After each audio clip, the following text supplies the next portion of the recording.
Programme में आपको खुशामदीद कहते हैं। मैं असदुल्ला खान हूं। आज सेनेट इलेक्शंस हुए हैं, 19 सेनेटर्स मुंतखब हो गए हैं, लेकिन खैबर पख्तूनख्वा में सेनेट इलेक्शंस नहीं हो सके। खैबर पख्तूनख्वा के हवाले से इलेक्शन कमीशन ने एक ऑर्डर जारी किया और कहा कि चूंकि इलेक्टोरल कॉलेज कंप्लीट नहीं है तो सेनेट इलेक्शंस वहां पर हो नहीं सकते।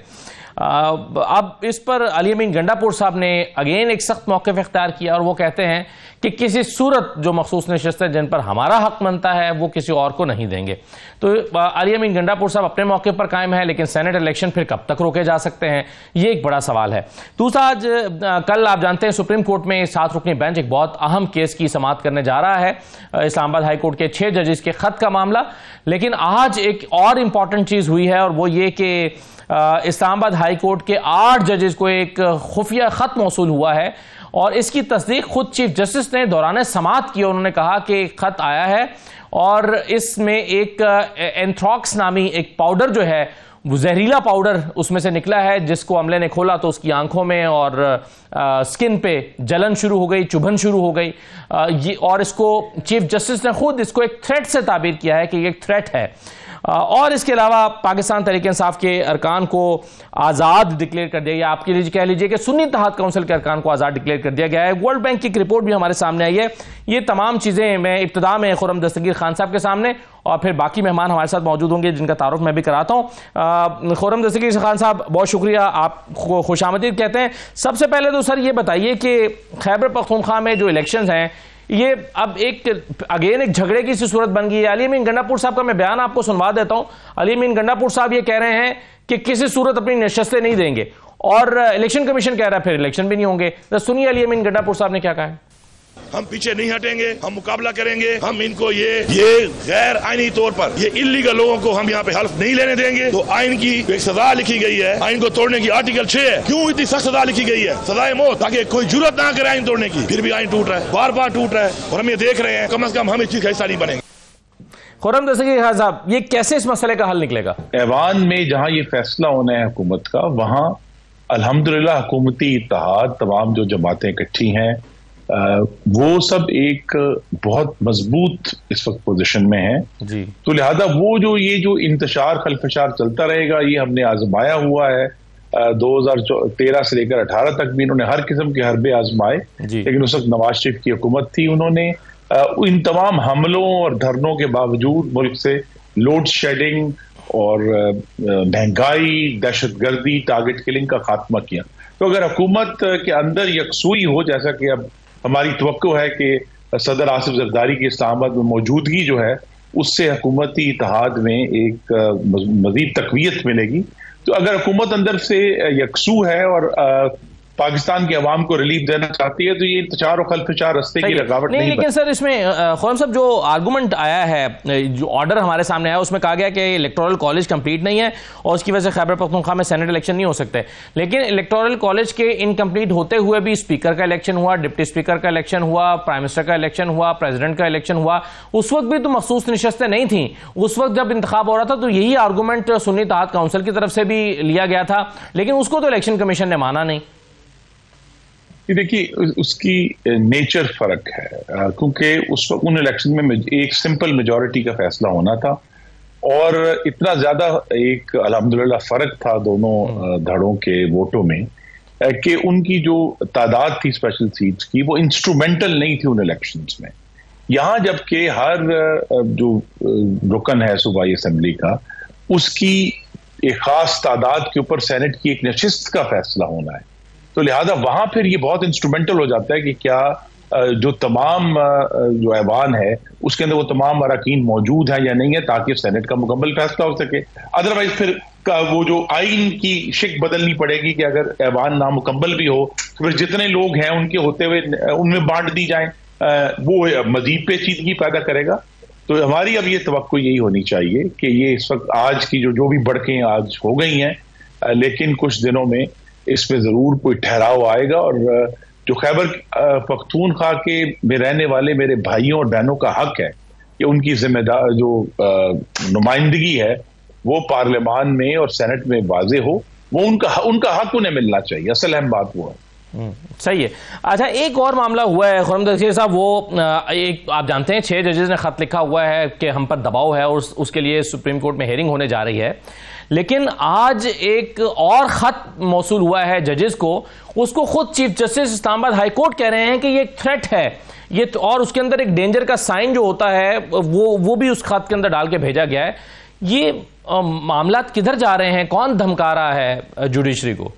जी, ये मामलात दो अलग-अलग हैं। एक हमें नहीं भूलना चाहिए कि 2021 में जो उस वक्त पीटीआई हुकूमत थी और उस वक्त की जो अस्करी क़यादत थी, उन्होंने एक बहुत ही तबाहकुन और फाश पाकिस्तान के साथ ज्यादती की और इन तहरीक तालिबान को वो वापस लेकर आए, उनको आम माफी दी।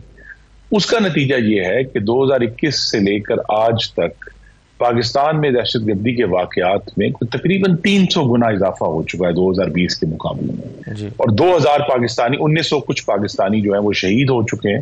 तो वो एक थ्रेट है, और ये वो लोग हैं जो पाकिस्तान की आईनी जमहूरियत का इनकार करते हैं। बार बार वो लिखते हैं अपने इलामियों में कि हम नहीं मानते आपके आइन को और आपकी जमहूरियत को। तो लिहाजा वो तो हमलावर हो, जब भी वो देखेंगे कि कहीं कमजोरी उठ रही है वो हमलावर होंगे। वो हमारे जो है फौजी अफसरान को, हमारे जवानों को शहीद कर रहे हैं रोजाना की बुनियाद पे, तो वो तो होगा। दूसरा इशू ये है कि ये जो 6 जजेस का मामला है, ये अब कल से सुप्रीम कोर्ट ने सो मोटो इसका नोटिस ले लिया है, और मैं बड़ी दिलचस्पी से नोट कर रहा हूं कि अब देखिए कल शिकायत कनिंदा कौन बनता है, इस्तगासा कौन है, मुल्जिम कौन है, गवाहान कौन है, कुछ मालूम नहीं है। ये हमें जरूर मालूम है कि जिस तरह वोटर तकसीम है पाकिस्तान का, पाकिस्तान के इदारों के अंदर भी, यानी रियासत भी अंदर से तकसीम हो चुकी है, जिसका एक जहद जो है वो हमें नजर आ रही है।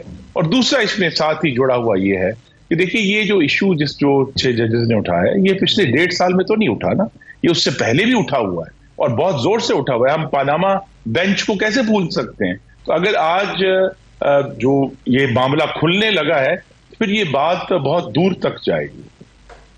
सही है सर, लेकिन ये शायद अनप्रेसिडेंटेड है कि खुद जजेस खत लिखकर ये कह दें कि उनके ऊपर दबाव है, ये पहले नहीं हुआ। उस लिहाज से ये एक अनप्रेसिडेंटेड चीज है। नहीं, उन्होंने देखिए खत लिखा है, लेकिन जिसका उन्होंने हवाला भी दिया अपने खत, और वो खत मैं आपके तवज्जुह से, आपके नाज़रीन से इस्तदा करूंगा कि उस खत को दोबारा बार बार पढ़ें। अच्छा, तो फिर समझ आएगा कि ये क्या कहानी चल रही है। उन्होंने जस्टिस शौकत सिद्दीकी का जिक्र किया, जिन्होंने सिर्फ खत में मुबहम बातें नहीं की थी, उन्होंने तो नेम एंड शेम किया था। उन्होंने तकरीर में नाम लेकर कहा था कि ये शख्स आया, मेरे घर पर आया, तो उन्होंने जगह का, बंदों का तयन करके बताया। तो उसको उनको जो सजा दी थी वो उनकी अपनी आला अदलिया ने दी थी, वो किसी के जो है वो कहने पर नहीं दी गई थी। तो लिहाजा आज जब हम ये कहते हैं कि कुछ लोग दबाव का शिकार हैं, तो पेशावर हाई कोर्ट में जाते हैं तो हमें झुकाव नजर आता है कि 51 सेकंड में 51 मुकदमात में एक शख्स को जो है जो जिस पर बड़े संगीन इल्जामात हैं, उसको राहदारी की जमानत मिल जाती है। और जो है वहां ये इस्लामाबाद हाई कोर्ट जो है, देखिए अगर तोशा खाना में अगर सजा मुअत्तल हुई तो वो क्या कहेंगे, दबाव था या झुकाव था?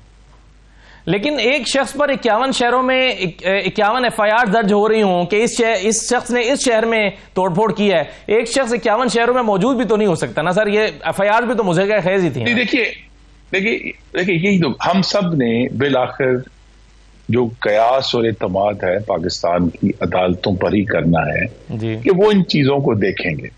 लेकिन अगर एक अदालत में वाजे हो जाता है कि वो एक जमात की तरफ झुकाव है, जो कि इससे पहले हमने चीफ जस्टिस साबिक जस्टिस अता बंदयाल साहब के दौर में हमने सुप्रीम कोर्ट के अंदर वो झुकाव देखा था एक जमात की तरफ। तो लिहाजा ये जब दबाव की शिकायत करने वाले ये जरूर जान लें कि उनके माजी में भी झुकाव के बहुत गहरे इल्जामात मौजूद हैं।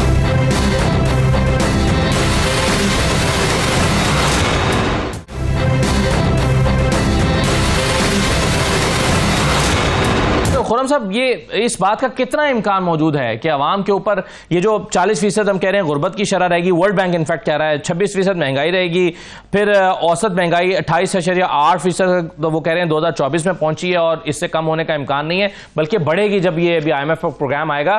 तो गवर्नमेंट इस अवामी प्रेशर को डील कैसे करेगी जब अभी बिजली के बिल आएंगे लोगों के हाथों में, तो आप जानते हैं कि किस तरह का रिएक्शन आ सकता है। लेकिन जी फिर हुकूमत को अपनी इस्तेदाद बेहतर करनी है। यहाँ ये है कि मसलन बिजली का बिल जो है वो बहुत सारे, जो बिजली के अलावा भी बहुत सारे टैक्सेस जमा करने का एक जरिया बना हुआ है, वसीला बना हुआ है कि जो टैक्सेस हुकूमत पाकिस्तान और तरीकों से हासिल नहीं कर पाती वो बिजली के बिल में डाल दिए जाते हैं जी। तो फिर ये एक असूली फैसला करना चाहिए कि बिजली के बिल में जनरल सेल्स टैक्स के अलावा और कोई टैक्स नहीं होगा, तो अवाम को बराह रास्त 15 से 20% रिलीफ तो वही मिल जाएगा एक दिन में, और कि बाकी इदारे जो हैं जिनका असली काम है अपने टैक्स खुद इकट्ठे करना, वो अपने टैक्स इकट्ठे करें। इसी तरह जो है वो हुकूमत के अंदर अगर निजकारी के मामले पे पेशरफ्त होती है और खास तौर पे गैर तरक्याती अखराजात को ड्रामाई तौर पर कम करने में पेशरफ्त होती है, तो पाकिस्तान के अवाम को कम से कम चलिए रिलीफ नहीं तो मजीद तकलीफ से जरूर बचाया जा सकता है। ठीक है, बहुत शुक्रिया खुरम दस्तगीर साहब प्रोग्राम में शिरकत करने के लिए। राना एहसान अफजल साहब हमारे साथ मौजूद हैं, मुस्लिम लीग नून के रहनुमा, बहुत शुक्रिया। राना साहब खुशामदीद। शैला साहब हमारे साथ मौजूद हैं, पेशर्स हेयरिंग के लिए भी बहुत शुक्रिया। आप मुसलसल नफ़ी में सर हिला रहे थे, खुरम दस्तगीर साहब से मैं सवाल कर रहा था। इस सबसे पहला सर आपने नफ़ी में तब हिलाया जब मैंने सवाल किया कि खैबर पख्तूनख्वा में इलेक्टोरल कॉलेज कंप्लीट नहीं है, तो वहां पर तो इलेक्शन कमीशन को एतराज है, लेकिन उससे पहले जब इलेक्टोरल कॉलेज कह लीजिए ईवान नामुकम्मल था, चलें यूं कह लें, जब स्पीकर डिप्टी स्पीकर का इलेक्शन हो रहा था, तो तब ये आर्गूमेंट क्यों नहीं माना गया सुन्नी इत्तेहाद काउंसिल का? बिस्मिल्लाहिर्रहमानिर्रहीम। मैं बिल्कुल नफी में नहीं सर हिला रहा था, लेकिन मैं सर हिला रहा था। ये आपने सही जो है, लेकिन बड़ा फर्क है दोनों के अंदर। जब फर्क था तो फिर नफी में ही हिला रहे थे ना। क्योंकि जब वजीर आजम का जब इंतखाब था या स्पीकर का था, उस वक्त कोई ऐसा कानूनी फैसला नहीं आया था और ये चीजें अभी तय होनी थी कि किसकी क्या रिजर्व सीट्स हैं। अभी उन्होंने सुन्नी इत्तेहाद में जाना था, ये सारा मामलात अभी वो कोई डेडलाइन नहीं आई थी, वो चल रही थी, तो इसलिए जो है कोई रुकावट नहीं थी कानूनी तौर पे कि उस वक्त इंतखाब होता और इंतजार किया जाता। जबकि इस वक्त पेशावर हाई कोर्ट जहां ये खुद गए थे सुन्नी इत्तेहाद काउंसिल के मेंबर, एक नामुकम्मल ईवान अगर स्पीकर को मुंतखब कर रहा है और फर्ज करेंगे जब वो ईवान मुकम्मल होगा तो उसका नंबर अगर चेंज हो जाता है तो क्या स्पीकर चेंज होगा? उस वक्त आइन के मुताबिक प्राइम मिनिस्टर का इंतखाब एक टाइमलाइन के तहत होना होता है, इसी तरह स्पीकर का भी होना होता है, और तब तक वो फैसले कोई पेंडेंसी नहीं थी, वो कानूनी कोई मजबूरी नहीं थी कि फौरन अभी ये फैसला होना है। बहरहाल इस वक्त पेशावर हाई कोर्ट का फैसला आ चुका है जो कि 4-1 के बेंच दे चुका है, और वो फैसला ये है कि आपको रिजर्व सीट्स के ये ओथ लेने हैं, और वो उसके खिलाफ अभी तक सेशन नहीं बुला रहे।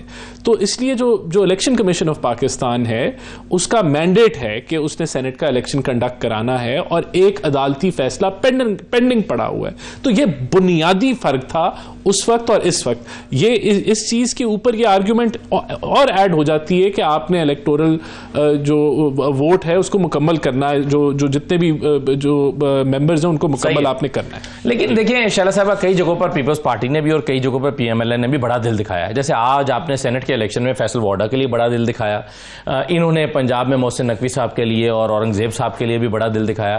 क्यों नहीं है अब 5-7 सीटें हैं जो खैबर पख्तूनख्वा में हैं वो बड़ा दिल करते हुए दे दी जाती हैं? किसको दें? मखसूस नशस्तें जो सुन्नी इत्तेहाद काउंसिल है। सुन्नी इत्तेहाद काउंसिल इलेक्शन में गई है? नहीं गई। एक ही उनके सरबराह हैं, वो आज़ाद लड़े। तो आप मुझे बताएं ना, वो असेंबली में मौजूद है? नहीं मौजूद। तो बात मफरूज़ों पे और दिल पे नहीं होती, बात दलील पे होती है। और दिल तो लोगों के बहुत कुछ चाह रहे हैं, लेकिन दलील उनके पास नहीं है। तो आइन जो है वो दलीलों के साथ बना है, दिल के लिए साथ नहीं। और इस दलील के साथ बना है कि आवाम के दिल की खैर रखनी है और पार्लियामेंट की खैर रखनी है। नहीं, लेकिन आप ये देखिए ना कि सुन्नी इत्तेहाद काउंसिल का, खैर आज तो ये हुआ है कौमी असेंबली में सबको आज़ाद डिक्लेयर कर दिया गया कि यह सब आज़ाद है, उससे एक नया मसला खड़ा होगा, वो मैं अभी डिस्कस करता हूँ आगे जाके। लेकिन अभी तक इससे पहले तो सुन्नी इत्तेहाद काउंसिल में शमूलियत को अनाउंस किया गया था कि सुन्नी इत्तेहाद काउंसिल में हो गई शमूलियत। लेकिन अब उसको देखा जा रहा है, पहली दफा अजीब अजीब से सिचुएशंस हो रही हैं कि सुन्नी इत्तेहाद काउंसिल का तो कोई नशिस्त ही मौजूद नहीं है। उनके सरबराह खुद अपनी पार्टी से नहीं लड़े, तो किस तरह से इसको डिक्लेयर किया जाए। दूसरी बात यह है कि इलेक्शन कमीशन ने एक फ़ैसला दिया है कि भाई आप करें, अगर नहीं करते हैं तो इसको भी हम इसी तरह करेंगे कि जो सेटिंग है मेंबर उनके साथ ही ये काम हो जाएगा। और अगर ये 11 मेंबर्स की कमी पड़ती है सेनेट में तो कोई इतनी बड़ी बात नहीं है, हम इस काम को रोक नहीं सकते, आगे चलना है।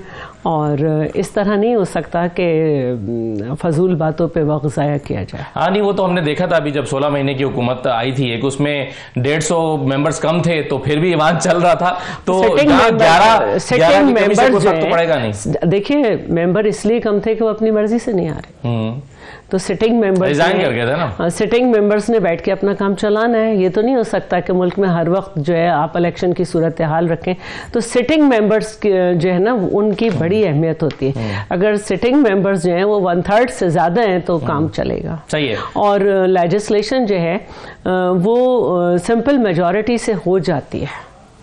नहीं वो ठीक है, काम तो कोई भी नहीं रुकेगा। लेकिन मैं वैसे जो ऑर्डर है इलेक्शन कमीशन का, अगर आप स्क्रीन पर एक मरतबा देख लें फिर मैं आगे बढ़ता हूं। उसमें कहा गया है कि the electoral college is incomplete. जरा स्क्रीन पर अगर आप दिखा दें तो ज्यादा अच्छा हो जाएगा। Is incomplete for the purpose of Senate election Khyber Pakhtunkhwa province. और आगे जाके कहा गया है कि commission postpones the poll to the Senate elections to the extent of Khyber Pakhtunkhwa till the administration of oath to the elected members against the reserved seats, and accordingly makes necessary amendments in the notification issued under section 107 of the act. Office is directed to take follow-up action. तो ये तो वाज़े तौर पर election commission ने आज कह दिया। इससे हमें अंदाजा ये होता है कि ये एक डेडलॉक है। मैं आपको अली अमीन गंडापुर का बयान पहले ही सुनवा चुका हूं। वो कह रहे हैं कि जनाब जब तक ये नहीं हमें नहीं मिलेगा खवातीन की मखसूस नशस्तें आगे नहीं बढ़ेंगे। एक चीज़ और मुझे बताइए राना साहब, वो ये है कि पीटीआई के अरकान को आज़ाद डिक्लेयर कर दिया गया है, यानी सुन्नी इत्तेहाद काउंसिल में उनकी शमूलियत को अब वो एक फैसला या वो अब उसको एक वो रिवर्स ही एक चीज़ में कहूँगा, क्योंकि एक तरह से एक्सेप्टेंस हो गई थी कि सुन्नी इत्तेहाद काउंसिल के हैं ये। तो अब इससे बहुत सारी खराबियां नहीं पैदा होंगी कि वो जो 80-85 लोग हैं वो किसी पार्टी के डिसिप्लिन में नहीं होंगे, उनको खरीदो फरोख्त उनकी की जा सकती है, उन पर डिफेक्शन क्लॉज नहीं लगेगी, तो ये एक और तरह का मसला पैदा नहीं हो जाएगा? देखें, ये मैंने सुनी है खबर, और ये मेरे ख्याल से चंद घंटे पहले ये खबर जो है वो ब्रेक हुई है। किस बुनियाद पे इसको किया गया है, क्या वजूहात? बुनियाद वही है जो भी शैला साहब बता रहे थी कि सुन्नी इत्तेहाद काउंसिल एक पार्टी ही नहीं है, उसने इलेक्शन ही नहीं लड़ा, तो उसमें शमूलियत कैसे हो सकती है? हाँ नहीं, तो देखें, अगर कोई टेक्निकली तौर पर गलत चीज़ हुई और अगर उसकी दुरुस्तगी हो जाए तो इसमें तो कोई इसमें परेशानी की तो बात नहीं है। बात यह कि अभी भी इनके पास ये ऑप्शन, अब मुझे नहीं पता मौजूद है कि अब ये किसी पार्टी को ज्वाइन कर सकते हैं या नहीं कर सकते। वो 3 दिन होते हैं तो वो गुजर गए। तो देखें, बात यही है ना कि अगर आपको समझ बूझ रख के चलना है ना, कोई एक आधा एक्ट मंजूर अगर आप करा दें, कोई ऑर्डिनेंस निकलवा दें, तो फिर शायद कोई गुंजाइश निकाली जा सकती हो। चलो वो तो देखा जाएगा कि ऐसा करने की बिल्कुल ऐसा भी कॉन्स्टिट्यूशन को एक्ट के जरिए नहीं किया। हाँ, ये तो अभी हमने देखा था, बहुत सारे मामला में ऐसे ही हुआ था पिछली हुकूमत में। देखें, बात यह है कि जो भी होना है अगर अदालतों के थ्रू होना है तो अदालतों को फिर आपको मानना पड़ेगा। पेशावर हाई कोर्ट ने जब स्टे दिया था कि ये अभी जो है ओथ नहीं उठाएंगे, तो जो उसकी ज्यूरिसडिक्शन थी उसके मुताबिक ओथ नहीं उठाया गया। तो जब इसी पेशावर हाई कोर्ट में जहां आप खुद गए थे उन्होंने आपके खिलाफ फैसला सुना दिया, तो अब आपको मानना होगा। अगर ये भी फैसला आया है तो इसको आपके पास राइट है, आप इसकी अपील में जाएं, और अगर आपके पास मौक़िफ़ है, दलील है और आप टेक्निकली तौर पे ठीक हैं तो आपके हक में फैसला आ जाएगा, और अगर नहीं आएगा तो फिर आपको उसको मानना चाहिए। कुछ सवालों का जवाब तो ज़ाहिर है पीटीआई के रिप्रेजेंटेटिव को देना चाहिए, उन्हें हमें शो में ज्वाइन करना था, कमल शोज़ा साहिबा को कर लिया। चलिए मैं उसका मौक़िफ़ इस पर लेता हूँ, एक छोटे से ब्रेक के बाद फिर वापस आ जाते हैं।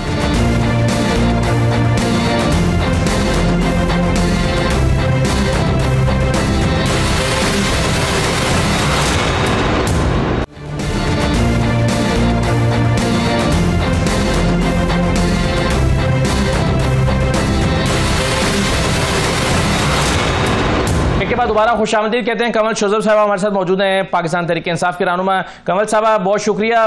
2-3 चीज़ों पर अभी तक हमने गुफ्तगू की है। एक तो ये कि सुन्नी इत्तेहाद काउंसिल तो अब रही नहीं, सारे लोग आज़ाद हो गए हैं, और बल्कि चलिए मैं इस मामले पर आने से पहले आपका उस पर जरूर मौक़िफ़ ले लूं कि ये मखसूस निशस्तों वाले मामले पर तो अड़ गए हैं अली अमीन गंडापुर साहब, और हालांकि पेशावर हाई कोर्ट का एक ऑर्डर मौजूद है और वो ऑर्डर है जिसको आपने सुप्रीम कोर्ट में अभी तक चैलेंज भी नहीं किया है। तो जब ऑर्डर इन प्लेस है तो उस पर इंप्लीमेंटेशन क्यों नहीं हो रही, हल्फ क्यों नहीं हो रहा मखसूस निशस्तों का? जी बिस्मिल्लाहिर्रहमानिर्रहीम। Asad, thank you very much. देखिए, सबसे पहली बात यह है कि मखसूस नशस्तों में जिस बेशर्मी और ढिठाई के साथ खैरात का माल समझ के नाजायज़ तरीके से उनको बांटा गया और फिर उस पर सेनेट के इलेक्शंस भी करवाए गए हैं, ये मैं इसकी मजम्मत भी करती हूँ और मैं समझती हूँ कि इस सारे मामले का जिम्मेदार इलेक्शन कमीशन और इलेक्शन कमिश्नर ऑफ पाकिस्तान है, चीफ इलेक्शन कमिश्नर। ये बता दें। नहीं जी, मैं उनको नहीं, मैं अभी बता रही हूँ ना, जरा सुन लें आराम से। जो जाके बैठे हैं और जिन्होंने बड़े आराम से आके सुकून से ये बंटवारा किया है और आकर इसको इस माले गनीमत को लूटने के लिए पहुंच गए, जिसमें ये सारी पीडीएम की पार्टीज शामिल हैं।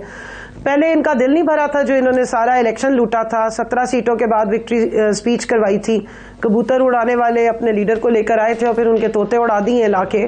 तो उसके बाद इन्होंने खवातीन पे भी छुरी फेरी है अच्छे तरीके से। जहां तक पेशावर हाई कोर्ट के फैसले का ताल्लुक है उसको चैलेंज कर रहे हैं, सुप्रीम कोर्ट में उसकी पूरी तैयारी मौजूद है, वो चला जाएगा। तो बाकी ये कि माले गनीमत समझ के बाकी जगहों पे तो डकार मारे बगैर खा लिया गया है, लेकिन जाहिर है कोई लीगल तरीकेकार होता है। जिस तरह इसको डिले किया गया, जिस तरह इस फैसले को छुपाया गया इलेक्शन कमीशन की तरफ से, और पहली जो 4 दिन के बाद उस फैसले को जो है वो रिलीज किया गया, ये सारे बहुत सारे इनमें मामलात हैं। तो इसको इंशाल्लाह इस तरीके से जाने नहीं दिया जाएगा। और जहां तक सही है, लेकिन कमल साहब ये जो मखसूस निशस्तें हैं ये आजाद उम्मीदवारों को नहीं मिल सकती। अभी शैला साहबा भी ये कह रही थी कि किसे दें मखसूस निशस्तें। जी, मैं शैला साहबा को सलाम पेश कर रही हूँ, काफी अरसे बाद मैं भी आई हूँ प्रोग्राम में। आजाद उम्मीदवार तो बनाए गए ना जी, बैट का निशान पहले छीना गया। अभी तक हमारे इंटर पार्टी इलेक्शंस का नोटिफिकेशन क्यों नहीं दिया गया? यहाँ पर जो किंग्स पार्टीज बनाई गई पीटीआई को तोड़ने की साजिश करने के बाद वो खटक साहब के जिम्मे एक पार्टी मारी गई थी। एक वो किंग मेकर थे जो जहाजों पे चढ़ के कहते थे जी मैं वजीर आजम बनाने वाला आदमी हूँ, जो अब बेशर्मी के साथ बेचारे, मतलब बेशर्मी क्या शर्मिंदगी के मारे जो है वो सियासत छोड़ के चले गए। उनकी पार्टी को तो आपने एक दिन में नोटिफिकेशन दे दिया। क्या वजह है कि इलेक्शन कमीशन ऑफ पाकिस्तान जो है वो सिर्फ पीटीआई की जो इंट्रा पार्टी इलेक्शन है उसको लेके बैठ गया है? यहाँ पर किसी और पार्टी को आज तक सवाल उठाया गया इंट्रा पार्टी इलेक्शंस का?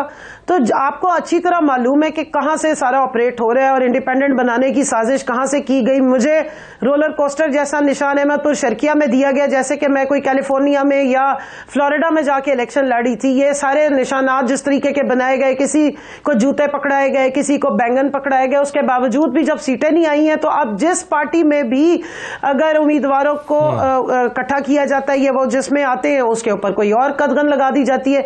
मसला सारा ये नहीं है कि रूल्स पे या रेगुलेशंस या लॉ के मुताबिक कुछ चल रहा है। मसला ये है कि लॉ को इस्तेमाल किया जा रहा है हमारे अगेंस्ट।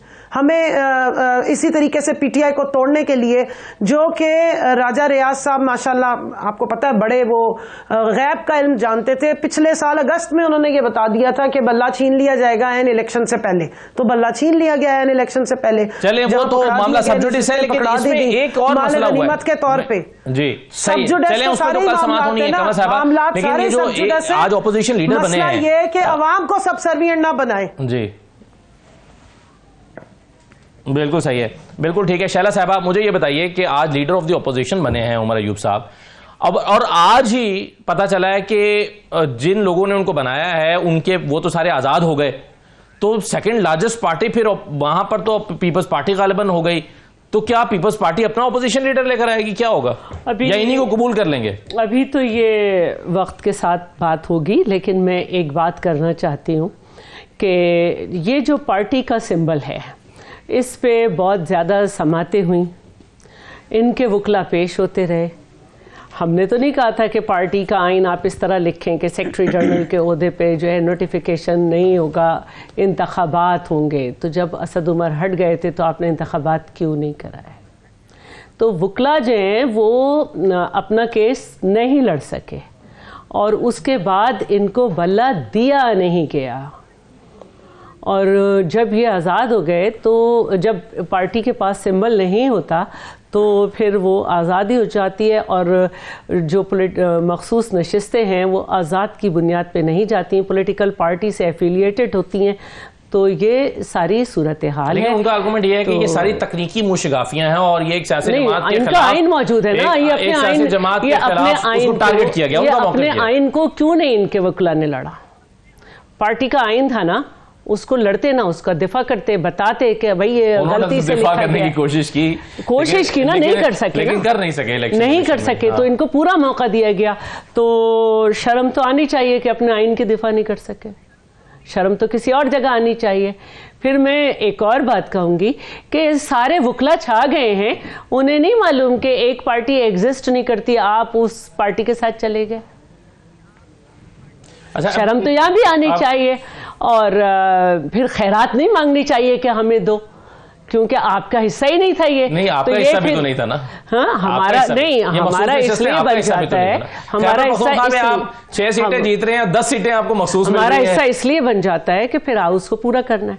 जब एक पार्टी नहीं कर सकी तो हम खवातीन का हक क्यों मारे? हमें खवातीन को लेकर 4 सीटें जीतने वाली जमात को 10 महसूस नशिस्तें मिल रही हो, तो ये भी तो गैर मंतकी बात है ना। नहीं, मंतकी तो इन्होंने की है ना, मंतक तो कानून और आइन की है ना। कानून की तशरीह किसने करनी है? जुडिशरी ने। आइन की तशरीह किसने करनी है? जुडिशरी ने। जहां आइन खामोश हो वहां जुडिशरी जो है वो उसका रास्ता निकालेगी। और पेशावर हाईकोर्ट का फैसला आ गया।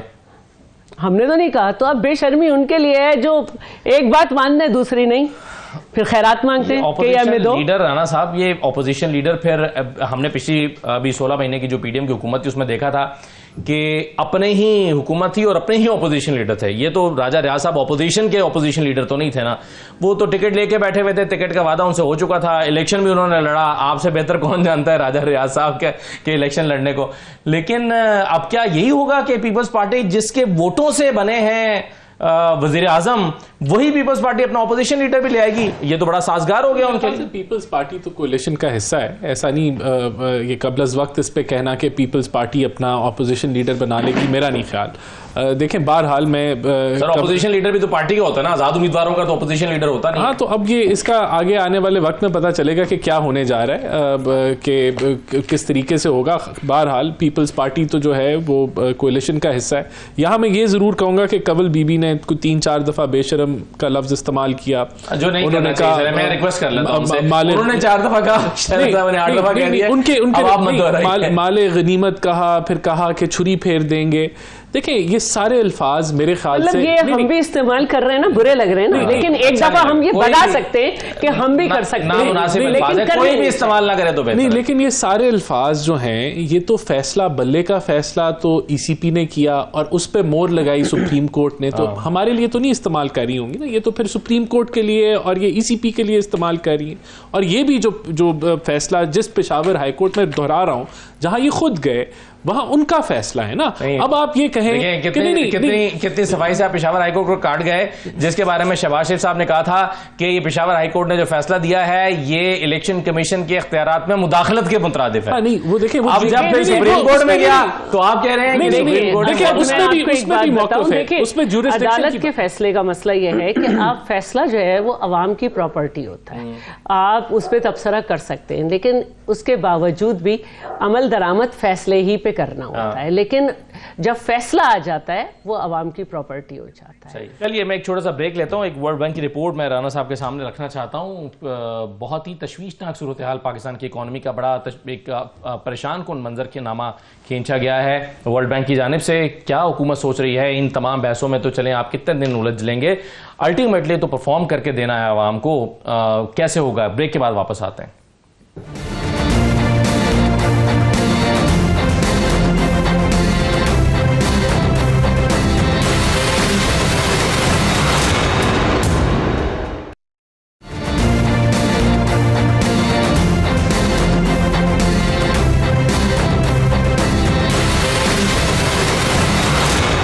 सुप्रीम कोर्ट के अंदर भी कानून के शायद पूरे तकाजे पूरे नहीं हुए, क्योंकि 12-13 लोग खड़े हुए थे। उन्होंने आकर कहा कि जी हम इलेक्शन लड़ना चाहते थे। काजी फैसल साहब ने सबसे बारी बारी पूछा कि आप इलेक्शन लड़ना चाहते थे? उन्होंने कहा जी हम लड़ना चाहते थे, मगर हमें लड़ने नहीं दिया गया। उस पर कोई जिरा नहीं हुई, कोई उनके बयानात दुरुस्त हैं या गलत हैं, उसके लिए कानूनी तकाजे पूरे नहीं हुए। तो सुप्रीम कोर्ट के फैसले में भी तो कहीं सुकून दिखाई देता ना हमें। देखिए, अब वहां पर तो मैं नहीं हूं ना, हमें तो 44 साल, हमें तो 44 साल के बाद इन्होंने अपना मुकदमा सही नहीं लड़ा, तो तब भी तो आवाम नहीं। मुकदमा और मुकदमों में फर्क है ना। हमने भी 44 साल के बाद इंसाफ लिया है, इन्होंने 5 साल के बाद लिया है। तो हम अदारों के सामने खड़े हैं ना, ऐसा नहीं है कि इनको अपना दिफा का मौका नहीं दिया गया।